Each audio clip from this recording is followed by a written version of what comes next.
Cambridge United. The commentator is Rob Palmer. Shearer, the centre forward, is back, and so is the centre half. Kevin Moran, he of the multiple football injuries, has recovered from a stomach complaint, a minor ailment by his standards. A Blackburn side, favourites for the Coca-Cola Cup. Shearer, after his 2-game absence, replaces Roy Wegley, and Tim Sherwood gets the nod ahead of Mark Atkins, but Atkins' tenacity may be required if Cambridge spring an early surprise. This is the Cambridge strike force. Devon White, 6'3", 14 stone, a lone ranger. He could be on a Cambridge diet when it comes to chances to eat up. Manager Ian Atkins is going for a defensive formation, 5 in midfield. He's without his 2 first-choice centre-halves through injury, and his 2 first-choice centre-forwards who are cup-tied. The manager almost had to select himself. He's down to his last 13 professionals, but Andy Fenton returns from a 3-match suspension. Well, what a difference a year makes. In January and February '92, these two teams met as promotion rivals. Rovers made it, United didn't, and since then they've moved in opposite directions. Blackburn, of course, one of the favourites for the Premier League. Cambridge, one of the favourites to go down from the First Division. They say the cup's a great level-up. Kenny Dalglish, who 2 years ago was in charge of Liverpool, who beat Blackburn 3-0. Space for Blackburn. Oh, first shot at goal is missed, and there's almost a goal in the opening minute and a half. Alan Wright, Shearer again, kept well away from that goal. Crowded away. May to Ripley, forced out of the box. Good marking from Keane, has pushed him a good 15-20 yards away from goal, and that is very good defensive work by Cambridge, stemming a potentially good attack from Blackburn Rovers.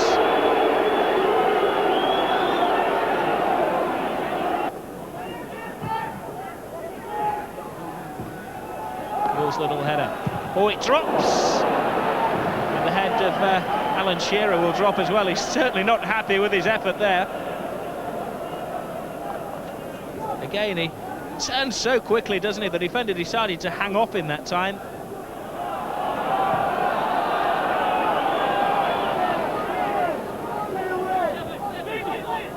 Well, the natives of Blackburn are a little restless. They're not used to seeing their team as frustrated as this.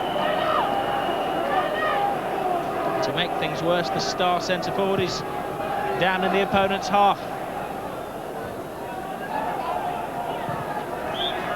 Alan Shearer clutching his knee. He's missed the last 2 matches because of a knee injury. Whether it's just another knock or a free occurrence, not plain to see at the moment.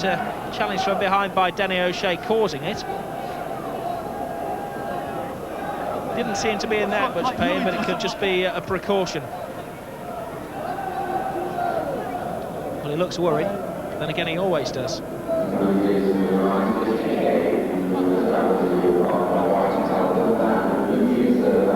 Shearer holding the ball up well, and it wasn't actually the challenge. It seemed to be his knee which collapsed from underneath him.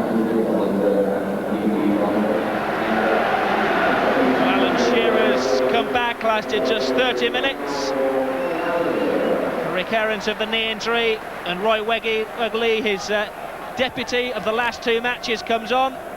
Wegley will go straight into attack and try and improve on his 2 goals so far in the Coca-Cola Cup. Players swarming forward. This is Paul Rayner. And it breaks down when they get deep into the Cambridge half through lack of support. This time Cambridge decide not to go for the long throw. Lovely little turn from Paul Rayner. Skillful play. Cross, and almost a goal! Well, Bobby Mims' first save had to be a brilliant save.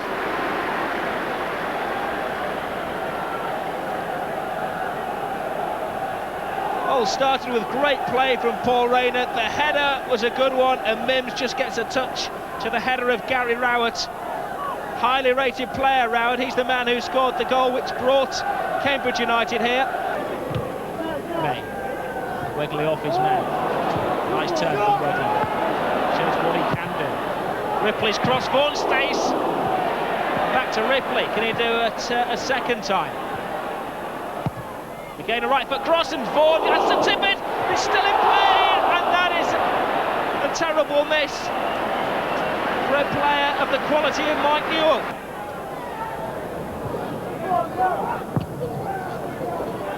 Henry's long kick forward, possibly the last chance of the first half. Wegley's turn, good play from the South African. Putting inside, shot is imminent, not from him though. Sherwood to May. Newell, strong challenge from the defender O'Shea. Good play by the Cambridge captain. There's the Blackburn captain, Kevin Moran, but that's going to be the last kick of first half. Not exactly entertaining stuff, but I suppose you must give Cambridge United credit. They've had their chance, came to Gary Rowett on the half-hour mark, a strong header, brilliantly saved by Bobby Mims, the only save he's had to make. Meanwhile, Mike Newell has been the busiest striker, the lone man up front now that Alan Shearer's gone off. Two very good chances at half-time. It reads Blackburn 0, Cambridge 0. Cambridge still in with a very good chance.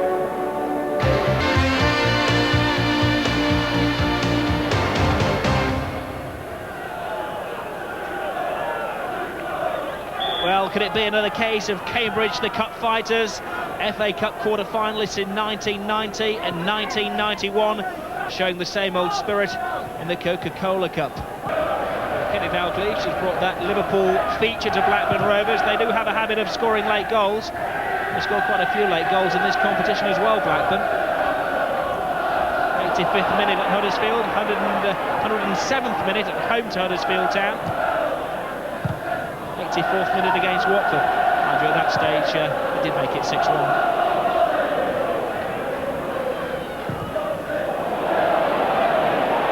Well, Bobby Mims, for the first time this evening, put under pressure when he has the ball in his hands.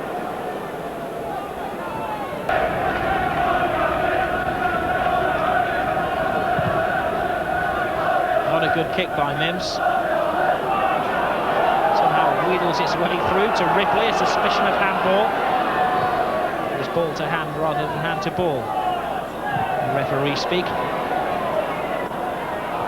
Good climb from White. Keeps his eye on the ball. Knows his limitations. He's not a player for dribbling 35 yards. Gets rid of it quickly. Shot coming in. Oh, and a goal! Well, Ewood Park is silenced. A goal of sheer quality from Gary Clayton. Kenny Dalglish, his players and his fans are absolutely stunned. I don't think the bench of Cambridge United can believe it either. Celebrations from Gary Clayton. In Atkins telling his players, you can do it. And it was White who started the move, and he's what? Possibly 35, 40 yards out. And White again. Cambridge going for the second, it falls to White off his shoulder, he's got a chance! And a brilliant save by Bobby Mims. Well, it's White who's stretching, and he's not just stretching his legs, he's stretching this Blackburn defence, using his might and his power unorthodox, but almost 2-0. And everyone's off the bench. I tell you what, since that goal went in, Ian Atkins hasn't sat down.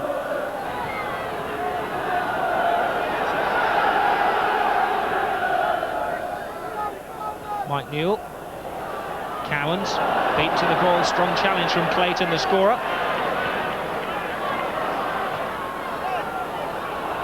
Blackburn endeavouring to play good football, and it's working at the moment. Sherwood to Wilcox. Wilcox into the near post, goes across everybody!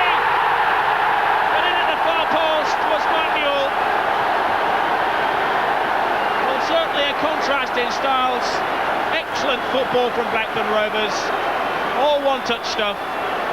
And Mike Newell in at the far post to claim his 8th goal of the season. And the unshaven Kenny Dalglish shows no emotion, but surely inside he must be a much happier man. For the first time this half, Cambridge's defence was stretched. Nobody wanted to take responsibility apart from Newell. And with 15 minutes gone in the second half, it's all level.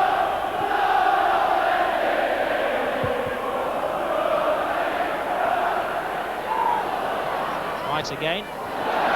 Wilcox. Strong challenge from Clayton, right under the nose of the referee. Another strong challenge from Clayton. He's certainly not mincing it. Not illegally anyway. As May comes, he tries a shot. Oh, and so close! Oh, the last couple of minutes it's been the fullbacks who've been the most effective attacking players for Blackburn. We saw Clayton hit a ball from a similar distance for Cambridge's goal. Well, Alan Shearer doesn't look too unhappy or in too much pain. Possibly Kenny Dalglish taking him off was just a precaution against that knee injury. 15 minutes to go.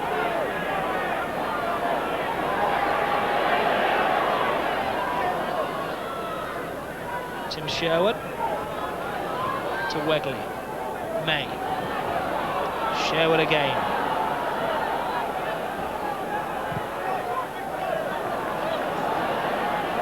Wilcox. Turn from right. Wilcox keeps going. Very dangerous across. Oh, and is it in? It is the second time.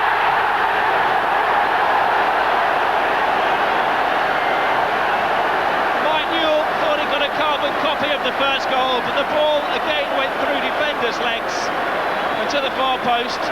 And it's Roy Wegley who's celebrating. Wilcox to right.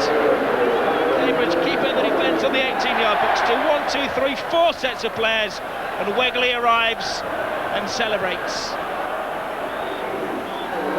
He's not whistling for the full-time whistle. Must be a cold nose he has.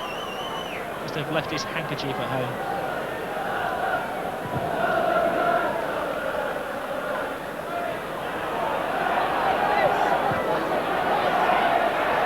Wilcox, blue and white shirts darting forward.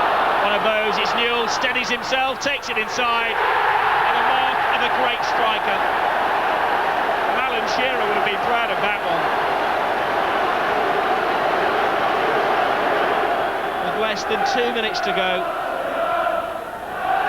and Mike Newell celebrating his birthday a couple of weeks early.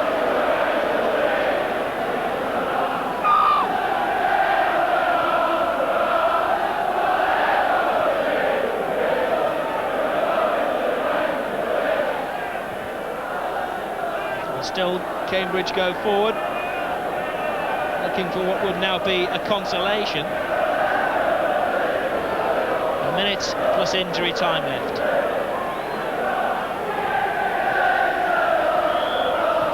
Campbell's corner.